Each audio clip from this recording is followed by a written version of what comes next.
بسم آب وولد ومنفس قدوس أحدو أملاك آمين. يتبارك እግዚአብሔር أملاك أبوينا لذا بصحن اسكزاتي ساعت قدمو كله لعلو كله نبزا ساعت زي آزب صحنا نايبوتاتنا ناي قدوسان أملاك ناتناون أملاك قدوس እግዚአብሔር سمو زتخبرن زتمسجنن يخون أما أملاك ولاديت أملاك قدست قدوسان دنجل ماريام سلفصوم أدونتا سلفصوم خبرا خبرن مسجانان يبصحيا خمؤون قدوسان أبوتاتنا قدوسان أديتاتنا بستوهاوم خبر متن كله مسجانا يبصحيو أستفلالي عالم خوينكم زي منفساوي ميديا زي تيوتوكوس ميديا اتكتاتلو سدرا እግዚአብሔር أمسكل تسقيلو ፍጹም ዝኾነ ሰላሙ ብዝሃበና بإيسوس ክርስቶስ ፍጹም ሰላም ሃመይ ትጸንሑ ሃመይ ትኾኑ ሰላም እግዚአብሔር ምስ ኩላትኩም ይኹን እንኳዕ ነምቤትና ቅድስተ ቅዱሳን ድንግል ማርያም ዓመታዊ ክብረ በዓል ብሰላም አብጽሕኩም አብጽሕና በኦርቶዶክሳዊ ተዋህዶ ቤተ ክርስቲያን ስርዓትና ትምህርቲ መስከረም ኢስራኤ ሓደይ ብዙሃን ማርያም ተባሂሉ ናይ ቤትና ናይ ቅድስተ ቅዱሳን ናይ ድንግል ማርያም በዓል ይኽበር እዩ ንምንታይ እዩ መስከረም ኢስራኤ ሓደይ ናይ ቤትና ናይ ቅድስተ ቅዱሳን ናይ ድንግል ማርያም ብዙሃን ማርያም እናበልና በዓሉ እናኽብሮ ዝብል አምላኽና ቅዱስ እግዚአብሔር አብ ነገራትና ሁሉ እናሐግዝና ሚስጥሩና ጥበቡ እናገለጸልና ክንመሃሪና ናቱ ቅዱስ ፍቃድ ይኹነልና ብዙሃን ማርያም ንምንታዩ መስከረም ኢስራኤ ሓደይ ብዙሃን ማርያም ተባሂሉ ክንብል እንተልና ብዙሃን ማርያም ማለት ናይ ብዙሓት አዶ ማርያም ማለት እዩ ቤትና ቅድስተ ቅዱሳን ድንግል ማርያም ናይ ሁልና አዶ እያ ናይ ሁልና ተስፋ እያ ነዚኢና ብዙሃን ማርያም እናበልና ቤትና ቅድስተ ቅዱሳን ድንግል ማርያም እንጽውዓ መድኃኒት ንሱ ኢየሱስ ክርስቶስ نشومو صواوعا خبرن مسغانان يبصحيومو امسقل تسقيلو بيزا خوينو عدنا قدست قدوسان دنگل مريم عدون كتخوننا نخلنا هيبنا ايو سلازي امبيتنا قدست قدوسان دنگل مريم ناي خلنا بزوهانيا سلازي مسكرم إسراء حدي بزوهان مريم تباهلو زصوعلو مخنيات ناي بزوحات عدو زخونت قدست قدوسان دنگل مريم خبرا زنگرلو انمهارلو علت سلزخون ايو مسكرم إسراء حدي دما 310 ليك عون تبيت كريستيان زتأكبلو علتيو دنجل مريم ناي بزوحات قدوسان ناي صقعدو موخانا دما كنفلط كنرداء يجبئنا سلازي ازوم ليك عون تبيت كريستيان زيوم زتأكبلو خمؤون ناي خلنا عدو زخونت أممو لسمايت كوينا نبل ناي سمايتات አዲኦም እህቶሙ ለመላእክት ነመላእክት ድማ ሓፍቶም ድንግል ማርያም አዶ ጎይታ ምዃና ቤተ ክርስቲያን ተምህረና ንሕናውን አዴና ቅድስተ ቅዱሳን ድንግል ማርያም እመ ኩልነ ኢልና ንጽውዓ ኢና ናይ ኩልና አዶ ዝኾነት ቅድስተ ቅዱሳን ድንግል ማርያም አዶ ኩሉ ምዃና እንመሃረሉ ዕለት ምዃኑ ክንፈልጥና ክንርዳእ ይግብእና እዞም ሊቃውንተ ቤተ ክርስቲያን እዚኦም መስከረም 21 ዝተኣከብሉ አርዮስ ንምውጋዝ እዩ እዞም ሊቃውንተ ቤተ ክርስቲያን እዚኦም ብፍላይ ድማ ንክእከቡ ካብ ሚያዝያ 21 ጀሚሩ እዩ ኣብቲ ዘመን እሱ ዝነበረ ንጉስ ቆስጦንጢኖስ ትእዛዝ ዝኣዘዘ ንክእከብሉ ምኽንያት ዝኾነ ድማ አርዮስ ስለዝከሓደ እዩ እግዚአብሔር ወልድ ናይ ባህሪ አምላክነት ኣይቅበል ብምባል ብክሕደት ውሽጥ ድማ ስለዝተጓዓዘ ብዙሓት ሊቃውንት ቤተ ክርስቲያን መኺሮሞ ነይሮም ንክምለስ እዚ እትኸዶ ዘለኻ መንገዲ ልክዕ ይኾነን ናይ ክሕደት መንገዲ እዩ ኢሎም በብዙሕ መንገዲ መኺሮሞ መልእኽቲ እውን ልኢኾምሉ ነይሮም ነገር ግን አርዮስ ካብ ባዕሉ ሓሊፉ ንብዙሓት ድማ የሰሓሓት ናብ ትኽክል ዘይኮነ መንገዲ ድማ ይወስድ ነበረ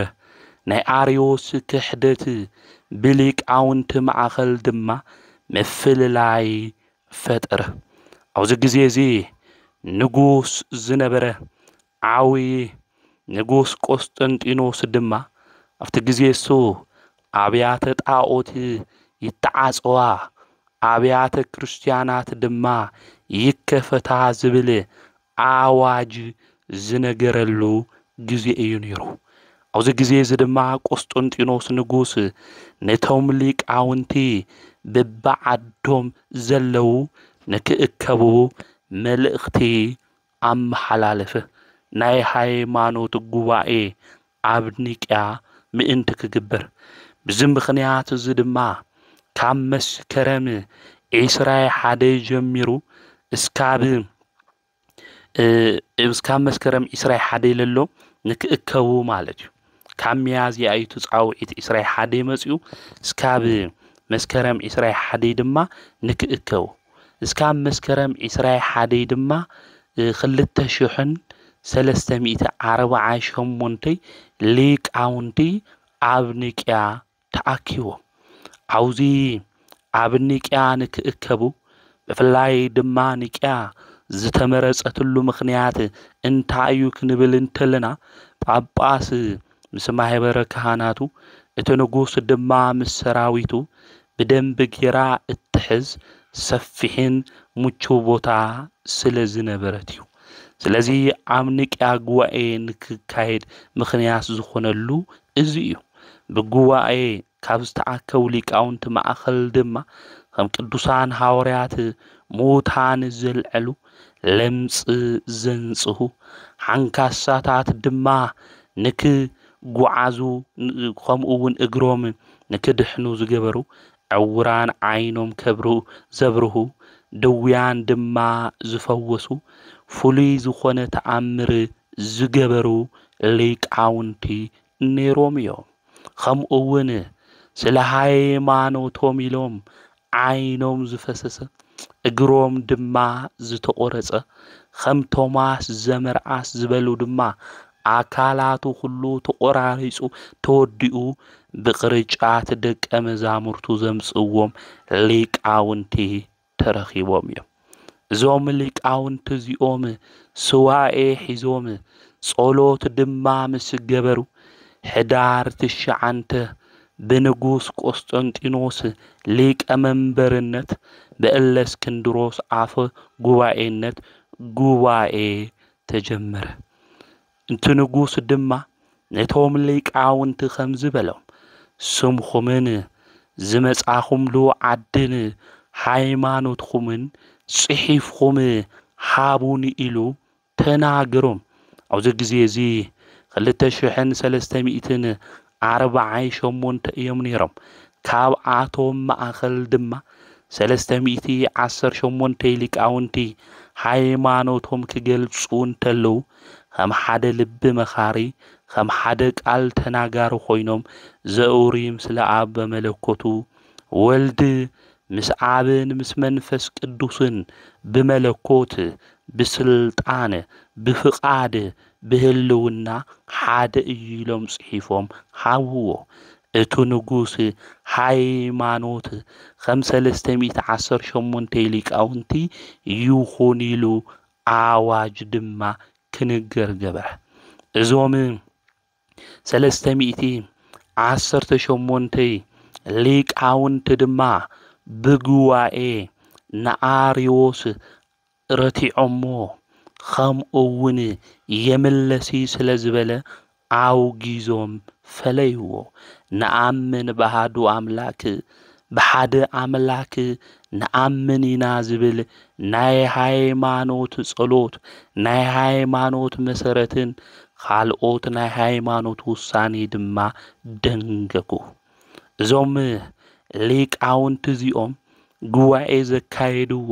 ሕዳር 9 ይኹን እምበር ብሓደ ኮይኖም ብሕብረት ዝተኣከቡሉ ግን መስከረም 21 ስለ ዝነበረ እዚ ዕለት እዚ ብዙሃን ማርያም እናተባሃለ ይጽዋዕ። ብዙሓት ሊቃውንቲ ጉባኤ ዝጀመሩላ ማርያም ማለት ናይ ብዙሃን አዶ ማለት እዩ። ማርያም ናይ ብዙሃን ቤዛ ዝኾነ መድኃኒት ኢየሱስ ክርስቶስ ድማ ዝወለደት ስለ ዝኾነት እዩ። ናዴና ቅድስተ ቅዱሳን ድንግል ማርያም ብሕብረት ኮይኖም ሊቃውንቲ ዝተኣከቡላ ዕለት ስለ ዝኾነት መስከረም 21 ብዙሃን ማርያም ነተባሃለ ዝጽውዕሉ እቶም ብዙሓት ሊቃውንቲ ቅዱሳን ናይ ጸጋ ዲኦም ንሳ ድንግል ማርያም ምዃና ድንግል ማርያም ዝወለደቶ መድኃኒት ንሱ ኢየሱስ ክርስቶስ ድማ አምላክ ምዃኑ ንሳ ድማ ወላዲት አምላክ ምዃና ዝአምኑ ቅዱሳን ዝተኣከቡሉ ዕለት ስለ ዝኾነ ብዙሃን ማርያም ተባሂሉ ይጽዋዕ ማለት እዩ። ቤትና ቅድስተ ቅዱሳን ድንግል ማርያም አዶ ኩልና እያ። ሹማ ክንጽውዓ እንተለና ማርያም ክንብል እንተለና ካብ ክንደይ ፈተና አምሊጠና ንኾን ብህይወት ዘመንና ወገናተይ። አዶ ጎይታ ድንግል ማርያም ንዓናውን አዶ ገይሩ ስለ ዝሃበና እግዚአብሔር ይመስገን።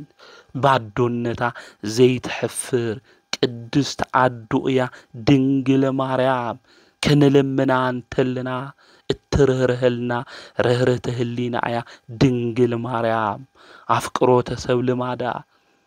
ሰብ ምፍታው ድማ ልማዳ ዝኾነ ርህርህቲ አዶ እያ ድንግል ማርያም። እዛ አዶ እዚኣ ናይ ኩልና አዶ እያ። ብዙሃን ማርያም እናበልናውን እንጽውዖ ነዚ እዩ። ናይ ኩልና ንዓብይ የለን ንእሽተይ ልሊቅ የለይ ሊቅ ንዘይኾነ ንኹልና ድንግል ማርያም አዶ ኮይና ወዳ ኢየሱስ ክርስቶስ ሂብና እዩ። አዴኻ ኢሉ ንቅዱስ ዮሐንስ በቅዱስ ዮሐንስ ድማ ንኹልና አዶ ኮይና ድንግል ማርያም ተዋሂዋትና ዘይትሕፍር አዶ ርህርህተ ህሊና ነነቢያት ትንቢቶም ንሐዋርያት ድማ ስብከቶም ያ ድንግል ማርያም። ነቢያት ትንቢት እኮ ክንበዩ እንተለው ድንግል ማርያም ማእኸል ገይሮም እዮም። ሐዋርያት እውን ስብከት ክሰብኽ እንተለው ስለ መድኃኒት ኢየሱስ ክርስቶስ ክናገር እንተለው አዲኡ ድንግል ማርያም ምዃና ማእኸል ገይሮም እዮም ስብከቶም ዝሰብኹ ነይሮም። ስለዚህም ቤትና ቅድስተ ቅዱሳን ድንግል ማርያም ክብራ እንናገረሉ ስለናያ ድማ እንመሃረሉ ካፍቶም 33 በዓላት እንብሎ ሓደ መስከረም 21 እናኽብሮ ብዙሃን ማርያም እናበልና ድማ እናኽብሮ በዓል ምዃኑ ክንፈልጦና ክንርድኦ ይግብን ስለዚህ መስከረም ኢስራኤ ሓደ ክናኽብር እንተለና ናይም ቤትና ናይ ድንግል ማርያም በዓል ከምኡውን بدنجل مريم ولادة أملاكنت بودا بإيسوس كريستوس أملاكنت زأمنو جو ليك أون تبيت كريستيان جواء زجبرلو جواء ليك أونتي خمؤون ناي سلسته 118 ليك أونت دما بعالمو خانو بيت كريستيان تنجرنا يا تردنا يا خمؤون مسكرم إسرائيل حدي كنا خبر انتلنا نايقويتانا مدحانيتنا إيسوس كريستوس جماد مسكالو نابقشن دبر كربي زعارفلو علت مخانو بيت كريستيان تامهرنا تنقرنا نقست إلاني بسلسة مئتي إسرائيل حدي عامة مرت مسكرمي 16 دمرا دميرا بعطان تكمخنيات اتي مسقل زلو ناي غويتانا مدحانيتنا إيسوس كريستوس بوتا اتي تكي عملكيتو وانيرو مسكرم 17 دما مكعات جميرا اتي ناي غويتانا مدحانيتنا إيسوس كريستوس دموز فسسلو مسقل اتي ناي غويتانا مدحانيتنا إيسوس كريستوس قدوس جؤزو على اللو مسكال اتي حمومان زفوس مسكال اتي دويان كدحنو زجبره مسكال عيهود نسلستمئتي عمتات قحاف النافسسو كوئيتوم خبيرمو نيروميو إذا مسكال زدما عدينا نقستي إلاني دمرا دميرا مقابيت 10 تدما بخبري التمسك ألي تقبير له كابز نبرا بوتا ووسئيو نقويت أنا مدحانيتنا إيسوس كريستوس نايمسك ألي بعال دما إنا خبر له وانا مخنيات قويت عالم سلزد حن الليو قويت عسراح سلز سرح الليو سلزي نايقويتانا مدحانيتنا إيسوس كريستوس ناي مسكال بعال مسكرم 16 مسكرم 17 خمؤون اسكام مسكرم إسرائيل وعتي دما بعالو نخبرو إنا سلام مسكال خبر دما نناقرينا سلازي نقست إلاني مقابيت 10 بخبري عوز إياتويا كوزو ساعات زي اتمسكال 5 حاي النابره دويان النافوس عقان تدما النابارر تأمراتو قصله جمر تاون عيهود نقويتانا مدحانيتنا إيسوس كريستوس نكقبرو مخنيات الزخونم بزوح تأمر يقبر سلزنبريو سلزي بخبري عقلوغوتا بيت مقدس سريحة دما عبقو أنا برتو أو مسان برتو أو جولوجوتا نفارس نجوس دحر بزوح الزمنات الدمة زمسك الزي ماريخو يوسدو إسرائيلاويان دما حزينوم ناب إجزي عبهر دما نبعاتهم أفسسو وزجزيزي نبعاتهم مسافسسو هرقال زبال نيروما نجوس الدمة أنا تمسكال كم سؤالهم نيرة نجرجن بلهرقال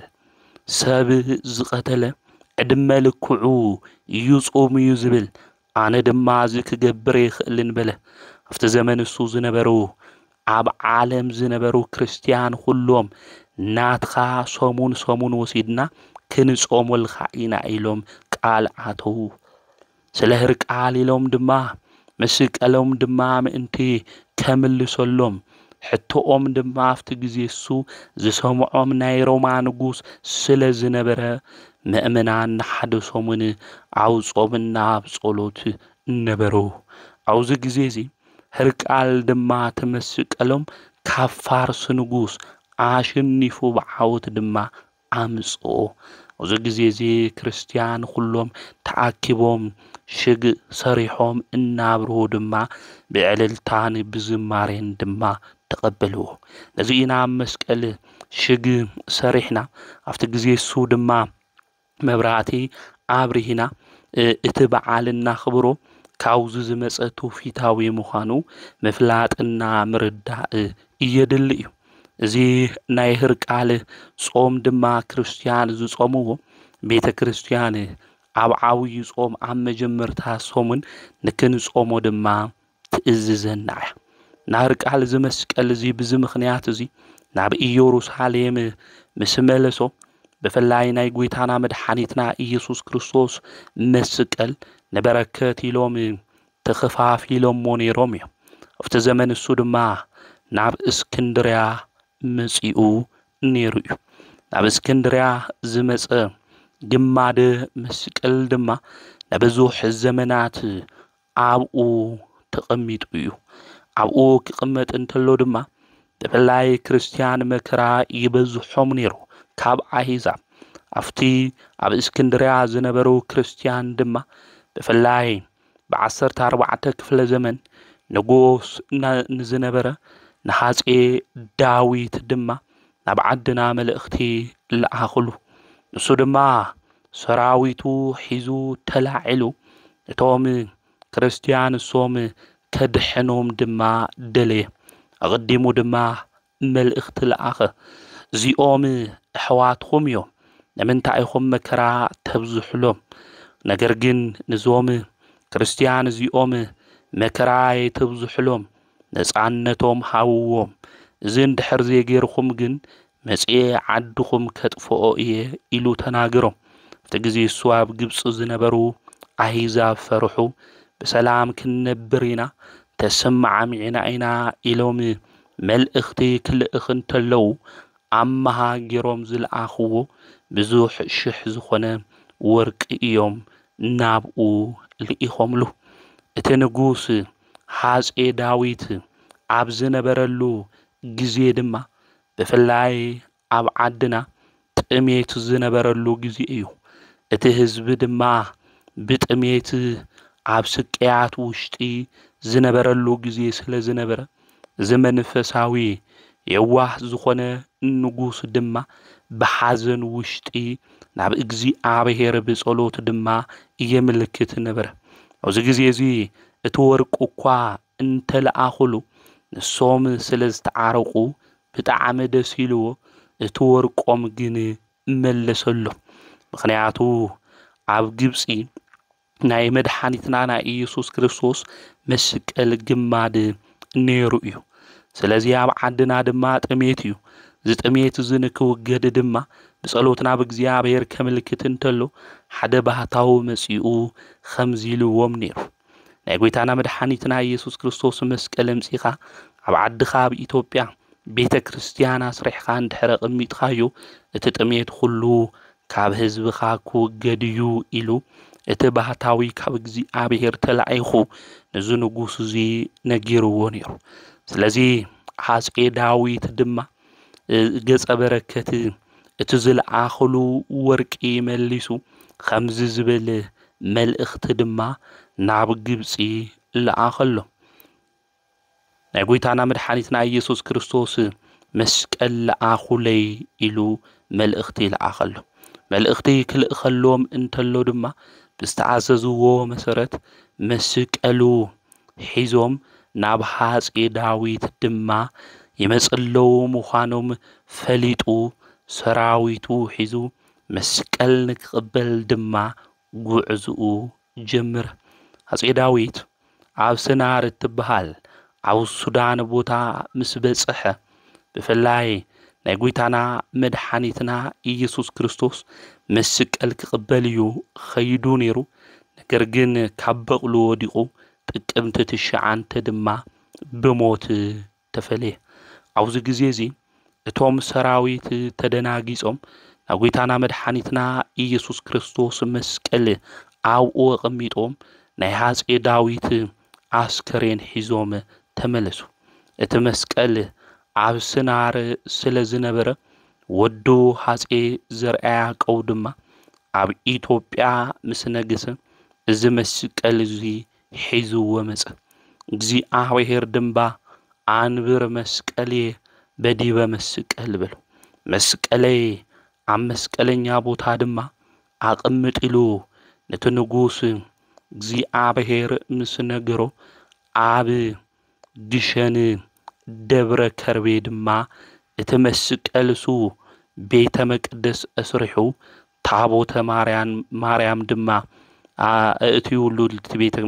مقدس ناقويتانا مدحنا إيسوس كريستوس مسكال بخبري تقميت أيو نزي إيو مسكرم إسراي حدي قشان ماريام بزو حساب الناخد اتبعالسو زخبرو مالتيو سلازي مسكرم إسراي حدي نايم بيتنا نايدنجل ماريام بعال خم أون ناي قدوس مسكالو بعال خم أون قصيلو ناي سلستميت عصر شمون تليك أون تبيت كريستيان بعال مخانو بيت كريستيان تمهرنا أيا تنقرنا أيا خم أون مسكرم إسراي حدي سنكسار كنا نبب انتلنا قدوس قبريانو سنا دنجل زنبرت يوستينا بسماعيتنت زعرفلو علت مخانو بيت كريستيان تمهرنا ايا زي قبريانوس زبهال اقدمو سرحو زنبره كحادن عبتنقلنا سراح زسرحيو بتنقلنا سراح نزسرحو سبات دما حلق أميو نيرو بزي ناي متت ناي خفو سرحو دما زمكاح سبيو نيرو نعاي زبلس اني نعاي دما كاوزي نجرزي كودا درني زخل سبيل لنيلو زمكاح سبيو نيرو نحنا بهيوت زمنا بخفو سرحنا بخفو منقدنا اندشاع تمكحنا نخون إن مكحلوم نقرات ناي صدق سرح دو يخونو ويس إن مكحلوم بناي حاتيات سرحنا يخون أو زمن زكو ناي خفو عينة سرحنا كو ممكح جيرنا زقمتنا سبات إنا عينا زي كحاد زنبره أقدمو دما قبريانوس بتخفو سرحو إيو زمكاح نيرو نحنا عونا بحاتياتنا نمكاح بركستنا نمكاح بزيت أكم كابجزي آبهير كفولينا بزخولو نقرات خلو إنا تمكحنا بكنتو من قد نقعاز بزوحاتنا زي قبريانوس زدما يمكاح سلزنبره ناب أنصوكيا عدد ما خده ناب أنصوكيا كخدن تلو دما أب أنصوكيا كتما مسبسحة بفلاي دما أفتعدسو زنبرو سبات السو ممسؤو ورا مسمعو أفتعدسو تولادي زنبرة حد من إسي دما نبرة إزي من إسيزي ملكعا بتعمل قنجو زخونت حانت دنجل قول عادما تمني بيت كريستيان كل الشاع التقوعاز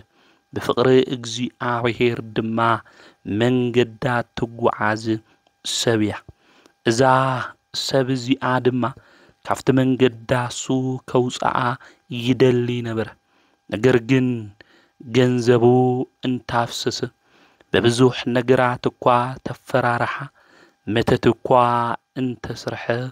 كخون اللو عيغ علي زي ناي متت زسرحو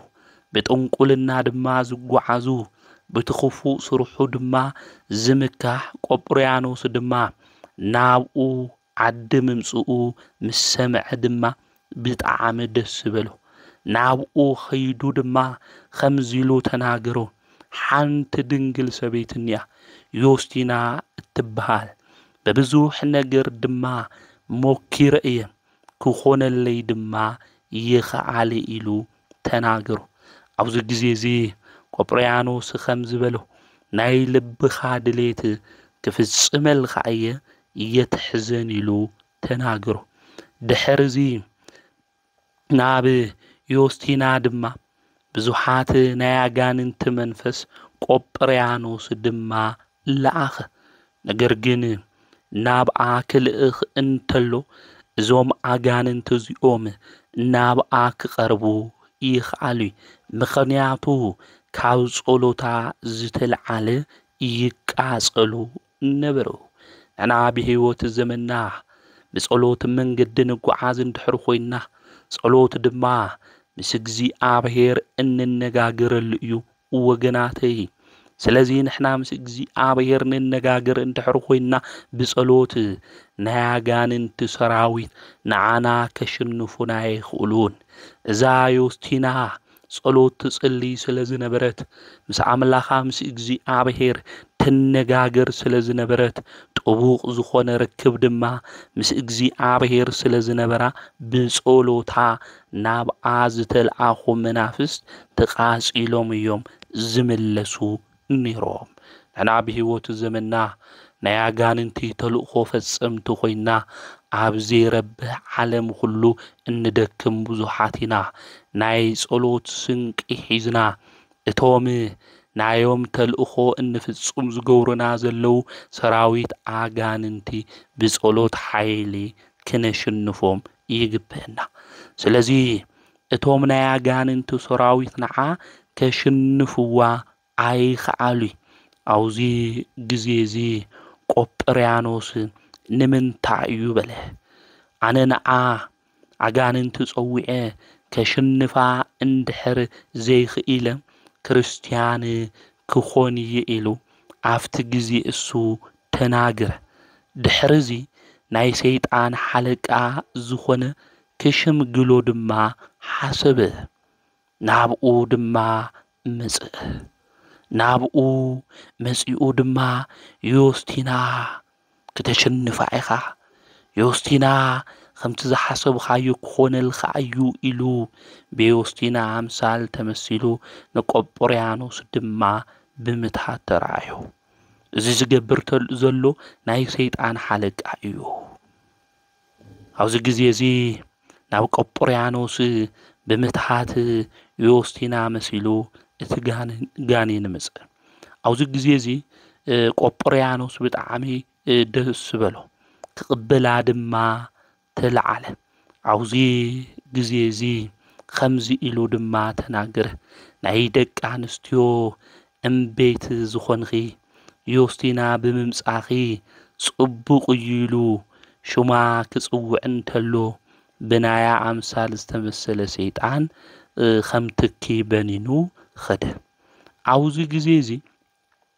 ሰይጣን ዝምትሃት እዚ ሃምል ገበረ ከንቱ ነገር ምዃኑ ቆጵርያኖስ ድማ ፈለጠ ኣስተውዕለ ብልቡ ድማ ከምዚ በለ ሹማ ዝተጸውዐሉ ቦታ ከምትኪ ዝብተኑ እንድሕር ኮይኖም ኣብ ቅድሚኣማ ከመይ ኢሎም ጠጠው ክብሉ ይኽእሉ ኢሉ ናይ ጥንቁልና መጻሕፍቱ ድማ ኣቃጸለ ድሕርዚ ናብ አንጾኪያ ሊቀ ጳጳሳት ኸይዱ ክርስትና ጥምቀት ድማ ተጠመቀ ናይ ምንኩስና ክዳን ድማ ተኸደነ ድሕሪ ዝተወሰኑ ግዜያት ድማ ዲቁና ተሾሙ ብድሕሪኡ ብቅስና አገልግሎቱ እውን አገልግሉ ብትሩፋት ብስርሑ ድማ ኣብ ቤተ ክርስቲያን ልዕል ኢሉ ኣብ ቅርጣግና ትበሃል ቦታ ኤጲስቆጶስ ኮይኑ ቅዱስ ዮስቲና ድማ ናይ ደናግል ገዳም እመሚኔት ኾነት ኣብ ቅርጣግና ድማ ብፍላይ ኣቦታትና ጉባኤ ሰሪሖም ነይሮም ካፍቶም ኣብቲ ጉባኤ ሱስ ተሳተፉ ሓደ ንሱ እዩ ማለት እዩ ድሕሪ ብዙሕ ወርሓት ድማ ከሓዲ ንጉስ ዳኪዎስ ዝበሃል መጽ زداكيوس نجوس دما ناي خبري بعلوانا زخونة كريستوس كحدو نتقاوتات دما سجديلو يأززو إذا تأزاز دما عين قبل إلهم عاوي سكيات دما عبصو حلهم بزح سقاي مكرا دما تقبلهم قدوس قبريانوسنا قدست دنجل زخونة يوستينا خمؤون سلست عودات الرؤسهم تايخوينم بسماعيتنت توقوريزهم مسكرم إسرائيل حدي ناي سماعيتنت عاكليل دما تقبلوا يوزو لنا سنكسار كنا نببن تلنانا مسكرم إسرائيل حدي زوم سماعيتات زيوم سلا كريستوس ينكحديلهم مكرا التقبلوا لإكاب كحدت عالمي مسيو بفلاي قبريانوس كاب كحدت مسيو بإمنتو صنيعو مكرا لتقبل أيو نحنا بإمنتو اشتللنا هما بوتاتنا هايمانوتنا صنيعنا بصدق من قدي النقعاز كنخون يقبئنا مالتو نا مسكرم إسرائيل حدي بزوهان ماريام لبها للو مخنيات تملكيتنا اينا خموون نا بوتاتنا قوائي نكاومو منافق عن دما نكاو جزو منافق عنون كاب كريستيان نكفليو زتعكولو علتيو مسكرم إسرائيل حدي خموون ناي مسكال بعالم مخانو بيت كريستيان تمهرنا تنقرنا يا مالتي نام بيتنا قدوسان دنجل ماريام كل شيء عن صوعة كل شيء عن ما مسانا خوينا تلقود لنا نجر كله أتم لنا الدعية ويوحنس ونجيل معرف خلتون كنا نببت لنا دوكيماس عاوز جودل اللو جزي وينكو يولو ميلا نودا نجيراتهم زام مالاديت نايج انك زخونة بيتنا قدوسان دنجل ماريام دوكيماس نجرات كله كاستخاخل خيلو يو دنجل ماريام نودا سلل نجراتو مالتي سلازي زغودولنا نجرات كله هام دوكيماس نكمل لنا نبيتنا قدوسان دنجل ماريام ننجرا نسا دما نودان ኢየሱስ ክርስቶስ ትነግሮያ نودان ኢየሱስ ክርስቶስ نجرا دما محرت فقري سلام اتلخلنا ناي بزحات عدو زخونت عدينا زخونت انبيتنا نسا ቅዱሳን ድንግል ማርያም እናም ቤትና ቅዱሳን ድንግል ማርያም ስተውሃዋ خبري ብዙሕ እዩ ሓደ ሻዕ ስለ ድንግል ማርያም ክንናገር ተለና ብዙሕ እኮ ለምን ተአይሉሉ ሰባትን እዩ ድንግል ማርያም ልተውሃዋ خبري ዝሃባ ዝዓደላ ሰብ ይኾነ ይዓዲልዋ ወዳ መድኃኒትና ኢየሱስ ክርስቶስ እዩ ሂውዋ ማለት እዩ እና እግዚአብሔር እዩ ሂውዋ ወሃብተ ሰማያት ለማርያም ድግ ና ሰማይ ሃፍቱ ሁሉ ዝተውሃዋ زعدلا من يمالتيو أملاخنا نسو قدوس እግዚአብሔር እዩ ማለት እዩ ና ድንግል ማርያም ተመስግና እንጥቀም نحنا ድንግል ማርያም ሹማ ጸውዒና ለምንና እንድሕሪልና በረከት እንወስድ نحنا ማለት እዩ አይን ዝምሪ ከምኡውን ሹማይን ጽውዒ አማልድና አይን ብሊ ወላዲት አምላክ የንብሊ እንድሕሪልና ድማ ልጎድለና نحنا ምዃንና ምፍላጥና ምርዳ ይደል እዩ ማለትና ና ብዙሓት አዶ ዝኾነት እንቤትና ቅዱሳን ድንግል ማርያም ካፍትለለናዮ ድንግዝግዝ ኸዝለለናዮ ነገራት በጣም ከቢድ ይላሉ ሰላም ጠፊኡ ፍቅር ጠፊኡ ሰብ ላውሉ ኾዶ ጨኒቅዎ እግሩ ላውላ ምሮሖ እዩ ልጓዓዝ ለሎ መንእሰያት በብግዙ ይፈልሱ እዮም ለሎ መንእሰያት ይጠፉ እዮም ለሎ ናይ ጭካነ ነገራት ብዙሖም እዮም ለለውና እንቤትና ቅዱሳን ድንግል ማርያም ግን ላወዳ ለሚናትልና ነገራትና ሁሉ ንክታስተኻኽለልና ናብ ናይ ቀደም ናይ ጽቡቕ ዘመን ድማ ንክት መልሰና ናይም ቤትና ድንግል ማርያም አማላድነት ከምኡውን በረከት ጸሎት ምስ ሁላትና ህዝበ ክርስቲያን ይኹን ዘምህረና ዝገሰጸና ናይ ቦታትና አምላክ ቅዱስ እግዚአብሔር ስሙል ተኸበረን ተመስገነን ይኹን ብሎም ማዓንተ ለኸበሩ ቅዱሳን አቦታትና አዲታትና ድማ በረከቶም ረድኤቶም አማላድነቶም ምስ ሁልና ህዝበ ክርስቲያን ይኹን ወስብሐት ለእግዚአብሔር ወወላዲቱ ድንግል ወለመስቀሉ ክቡር